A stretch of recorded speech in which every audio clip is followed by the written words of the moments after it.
hi guys, I am here. 2016. I know I've been gone for a very long time, but I promise I'm gonna do better. I do have my best friend here. She's kind of nervous, by the way. Little does she know, it's just us, the camera, and four walls, and her sister in the background. But we are here today, and topic of discussion is heartbreak. Heartbreak.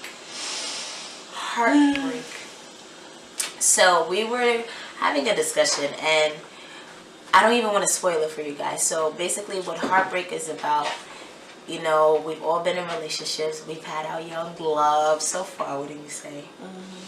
We've had our ups and downs or whatever. And it has made us to the women that we are today. So I'm going to allow her to introduce herself. You guys know me already. I am Lolade. And my name is Rolake. This my girl. If you guys want to know my whole, I thought the end of my world. Like, it was tough. I think I wasn't ready for something that I wanted. I held somebody I had expectations for another person, and it wasn't fair to that person, and when they didn't meet those expectations, it left me bitter, it left me hurt, it left me just destroyed. Again, I wasn't ready for it. I thought I was, but I really thank God for bringing me to that point, because it's in my weakest moment that He really picked me up and showed me who He was, and he showed me what love really looks like, and He showed me what it's supposed to be like, and I just thank God for the sadness. It didn't feel like a blessing back then, but it really is. Like, those are the moments where God really uses to show Himself. I can't, again, I just thank God for that. Alright, so basically my heartbreak came from young love. I mean, yeah, we were together for a long time, a couple of years, I would say about 3 years or so. I thought this was going to be the guy I married. I was head over heels. Nobody could tell me anything. But, you know, as life takes its course, you know, two individuals tend to grow apart. I wouldn't say it was certain expectations I had. You know, we were just young, but just going on two different pages, which was fine, because it allowed me to look at myself as an individual, because growing with this person, I became immersed to the point where I started to forget about myself.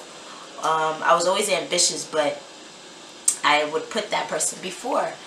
But long story short, 2 years later, I put myself first and I followed my dreams. Not to say I wasn't following my dreams with that person, but I was. But I'm now motivated, and I'm my own cheerleader. And what I'm saying is that I didn't look for another person to now show me my worth, you know. And that's what I'm saying, how heartbreak, we're both saying that heartbreak is a blessing, but just in different matters, you know. She found heartbreak to be a blessing from God, likewise myself, but hers is just on a whole different level. Yeah. Mine is finding my passion and finding my niche and turning my passion into, that's my joy. You know, the fact that I'm able to make people happy by doing what I love, it's amazing. So what we're saying is that heartbreak. Know yourself before you get into any type of relationship. That too. You have to be secure within yourself. Yes. You have to have confidence. Know that you are a beautiful person and you are worth pursuing. And don't let any other man tell you otherwise. You have to know yourself. Don't get lost in somebody else. Don't find your happiness in somebody else. Love yourself before you love somebody else. I mean, love them. Because God says love your neighbor and love everybody. But at the same time, you are important as well. Whether you are constantly being disappointed by work, school, relationship, parents, peers. Misery likes misery. So find what makes you happy. Turn your misery into ministry, like Rolake is doing. Shout out to CAC and Cortel, you 622 Cortel, you Brooklyn, New York. No, but on a serious note, I feel like I clap my hands a lot. Say what's on your mind. I mean, no, I've said everything. I've said everything. You know, she said it well. You haven't, because yes, you went through what you went through, but at the same time, there are people looking at your experience, and they're now taking it and they're molding it. They're taking your experience and I am the father. I understand everything they are talking about. Yo, speak. Let's go over that again. You cannot go by it again. I am your father. All of your fathers. Alright. So,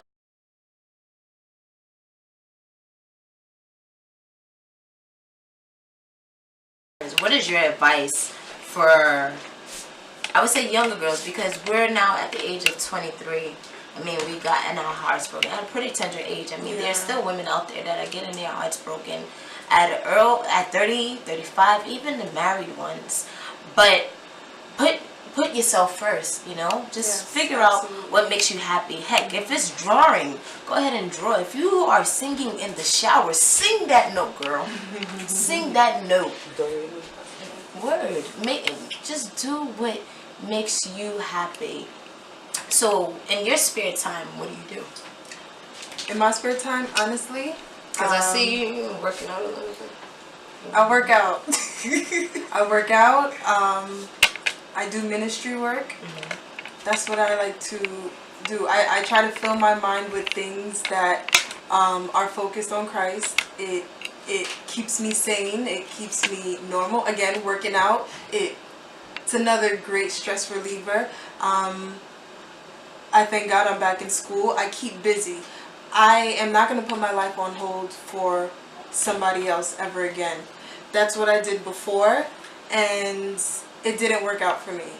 That's why, again, I have to reiterate, know yourself before you get into any situation with anybody, because you don't want to get lost. You don't want to hold that person to certain standards and have them not meet it. It's not fair to that person, and it's only doing you an injustice.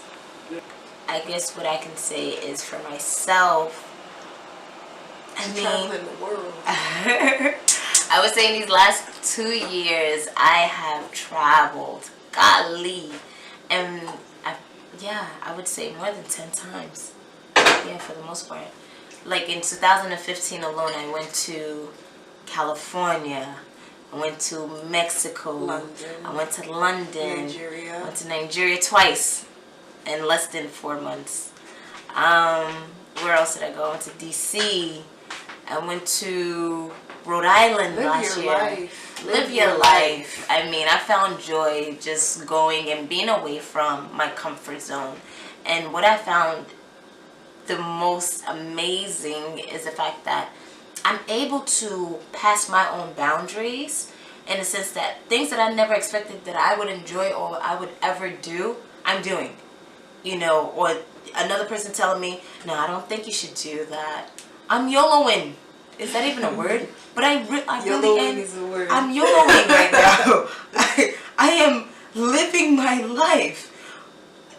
I'm just living my life. I mean, of course I think about the consequences and all that other stuff. But at the same time, if I wanted to go and grab a bite to eat by myself, I'm going. If I wanted to just take a road trip by myself, there's nothing wrong with that. Going to the movies by herself. Go to IHOP by myself. I remember I drove to Philly. Let me tell you guys about this. So I went to a business conference at what school was it? It was, I forgot the name of the school. But I knew that Mo Abudu was going to go speak. So I was like, oh my God, I gotta go. And out of all my group of friends, I'm the only one who's like into like the media industry and business aspect. I didn't have nobody to go to. Next thing I know, I'm online, find somebody to go with, this stranger, random stranger. Her name is Ebua. Shout out to you, Ebua. You're still a friend of mine today. We met up in Philadelphia. She took the bus, I drove. We shared an Airbnb together, her and her cousins. From there, From there, you know, we got to know another girl. Here I was just traveling alone to another state. Didn't know anyone. And long and behold, as I got there, I met people. And what I'm saying is that when you step out of your comfort zone, no matter if you think that there's going to be a friend or your friend doesn't want to go with you, don't let that stop you from going. Don't let it stop you from going. Because at the end of the day, this is something that you want to do. This is self-fulfillment. This is making you grow as an individual. This is allowing you to network unexpectedly. Well, expectedly and unexpectedly, because you're meeting. Strangers become friends. That's what it is. Strangers really do become friends. And of course I have my best friends and everything, but I can honestly say from college till now, I have gained a different group of friends. Friends that are just trying to better themselves. Friends that that have self-motivation. Friends that just want to enjoy life.